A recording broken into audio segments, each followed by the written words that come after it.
Okay, I just finished installing the gas valve.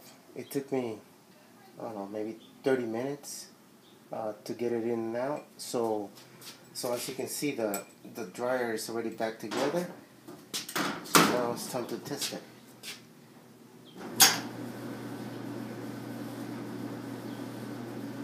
And the gas should be coming on in a minute.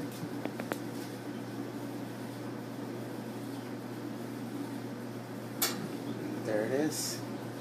And I don't hear no more whistling noise. So the whistle noise was caused by a defective valve. I'm not gonna take it apart. You can find these at eBay. If you hear your dryer making a whistling noise like mine was, this is the fix.